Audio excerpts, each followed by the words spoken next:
حتما با توجه به تحولات ما تصمیم مقتضی رو خواهیم گرفت. ما در ارتباط نزدیک با مجلس شورای اسلامی هستیم و قاعدتاً تصمیم هایی که مجلس شورای اسلامی بگیره طبق قانون برای دولت جمهوری اسلامی ایران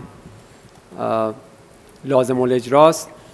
البته طرحهایی که الان اشاره کردید در حال تدوین هست و حتما در روند تدوین هماهنگی‌های لازم رو با مجلس محترم خواهیم داشت. بدون تردید پاسخ تقابل همکاری بیشتر نخواهد بود.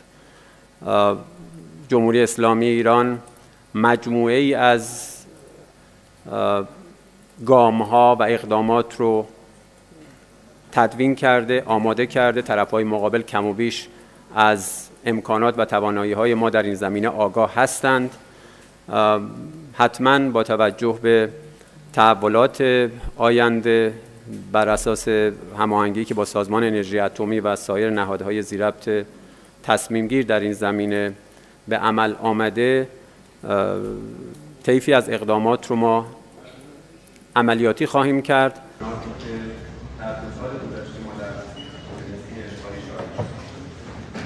اگر مذاکره رو به عنوان یک فرایند فعال دوجانبه که درش باید داد و ستد صورت بگیره و هر پیشنهادی محصول و برآیند روند مذاکراتی باشه، من میتونم خدمتتون عرض بکنم که پیشنهاد آمریکا چنین مختصاتی رو نداشت و در واقع برآیند 4-5 دور مذاکره قبلی نبود.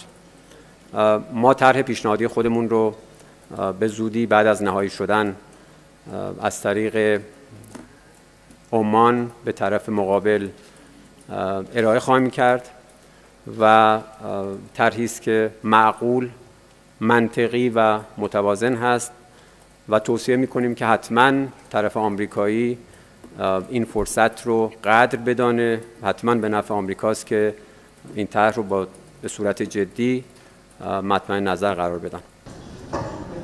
خب من قطعاً تعرض به این کشتی از لحاظ حقوق بین الملل چون در آبهای آزاد اتفاق افتاده نوعی دزدی دریایی محسوب میشه، اما از این جهت که با هدف و نیت جلوگیری از کمک به انسانهایی که در معرض کشتار و نسل‌کشی و جنایات جنگی هستن اتفاق افتاده، باز هم خودش نوعی جنایت محسوب میشه.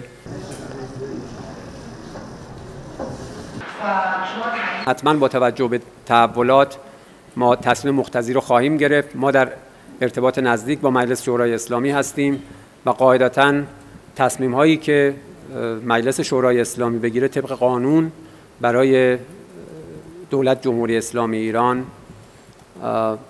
لازم الاجراست. البته طرحهایی که الان اشاره کردید در حال تدوین هست و حتما در روند تدوین هماهنگی‌های لازم رو با مجلس محترم خواهیم داشت. بدون تردید پاسخ تقابل همکاری بیشتر نخواهد بود. جمهوری اسلامی ایران مجموعه ای از گام‌ها و اقدامات رو تدوین کرده، آماده کرده. طرف‌های مقابل کم و بیش از امکانات و توانایی‌های ما در این زمینه آگاه هستند. حتما با توجه به تحولات آینده بر اساس هماهنگی که با سازمان انرژی اتمی و سایر نهادهای ذی‌ربط تصمیم گیر در این زمینه به عمل آمده، طیفی از اقدامات رو ما عملیاتی خواهیم کرد.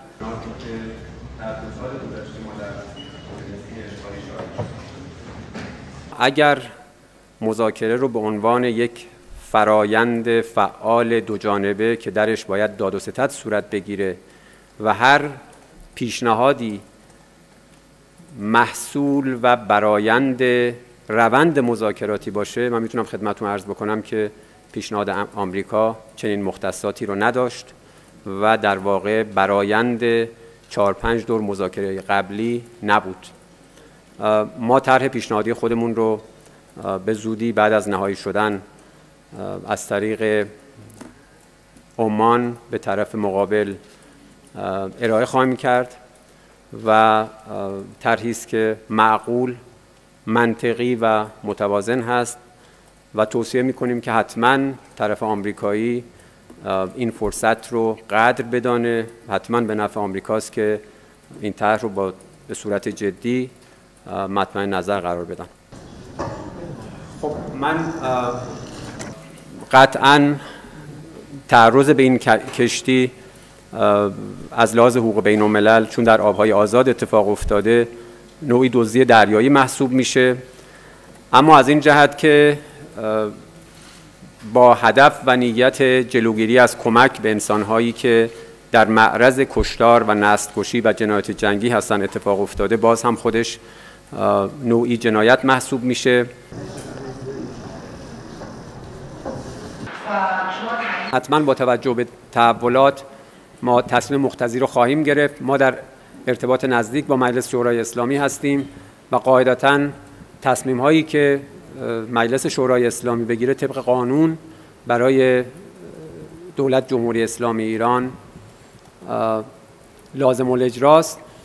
البته طرح‌هایی که الان اشاره کردید در حال تدوین هست و حتما در روند تدوین هماهنگی‌های لازم رو با مجلس محترم خواهیم داشت. بدون تردید پاسخ تقابل همکاری بیشتر نخواهد بود. جمهوری اسلامی ایران مجموعه ای از گام‌ها و اقدامات رو تدوین کرده، آماده کرده. طرف‌های مقابل کم و بیش از امکانات و توانایی‌های ما در این زمینه آگاه هستند. حتما با توجه به تحولات آینده بر اساس هماهنگی که با سازمان انرژی اتمی و سایر نهادهای ذی‌ربط تصمیم گیر در این زمینه به عمل آمده، طیفی از اقدامات رو ما عملیاتی خواهیم کرد.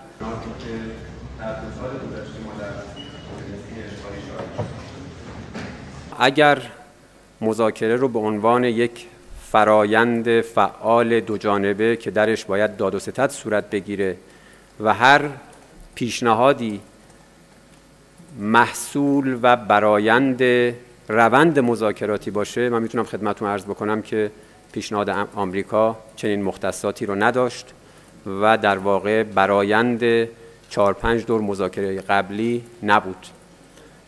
ما طرح پیشنهادی خودمون رو به زودی بعد از نهایی شدن از طریق عمان به طرف مقابل ارائه خواهیم کرد و طرحی است که معقول، منطقی و متوازن هست و توصیه میکنیم که حتما طرف آمریکایی این فرصت رو قدر بدانه. حتما به نفع آمریکاست که این طرح رو به صورت جدی مطمع نظر قرار بدن.